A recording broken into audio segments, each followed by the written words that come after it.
Meet Volt Boards. Right now, the company consists of a single founder hand-assembling electric skateboards in a cramped Sydney garage. At this stage, the primary focus is production. Production is the raw volume of goods created, the total number of skateboards the garage can push out the door in a single month. But survival in a competitive market depends on a different metric: productivity. This tracks efficiency, measuring the amount of output achieved per unit of input, like how many skateboards are built per hour of labor. Simply increasing production without addressing efficiency often leads to bankruptcy. To stay afloat, a startup must master productivity to generate more value from the same limited resources. When a firm builds more units in less time, the manufacturing cost of every individual skateboard drops. These lower business costs allow the firm to reduce retail prices for the consumer while maintaining its profit margins. When this efficiency spreads across multiple industries, the resulting drop in prices increases the purchasing power of the average household. This chain reaction drives a country's real incomes and its overall standard of living. Productivity isn't just a corporate metric, it is the engine of national prosperity. To reach a global market, Volt Boards moves operations out of the garage and into a massive automated manufacturing facility. To manage this scale, the labor is divided through specialization. Workers no longer build a skateboard from start to finish.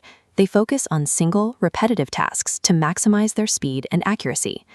This specialization also applies to the other factors of production, from sourcing specific natural resources like lithium to utilizing highly targeted capital, such as these automated assembly lines.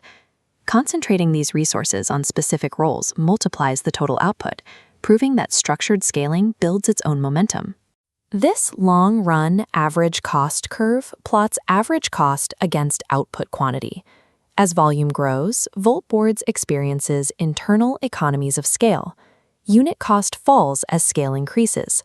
A larger operation gains specific advantages, negotiating steep discounts for bulk materials and accessing cheaper financing. At this phase of the company's life cycle, growth directly translates into a more efficient business model. Fast forward several years, and Volt Boards has become a sprawling, bloated global megacorp, struggling heavily under its own massive compounding weight. The first sign of trouble is a communication breakdown. With thousands of employees across different time zones, simple messages get lost in layers of management. Next comes administrative red tape. New design approvals that once took a single day now require weeks of bureaucratic paperwork, delaying production cycles and increasing overhead costs. Eventually, the workforce suffers from alienation.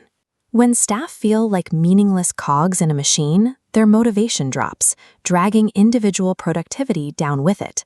Economists call these compounding failures internal diseconomies of scale.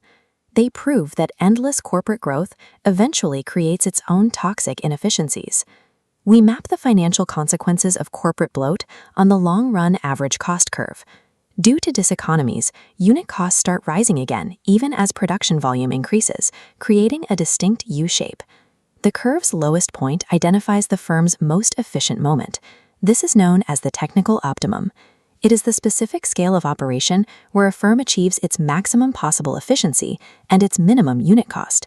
This reveals the central goal of microeconomics.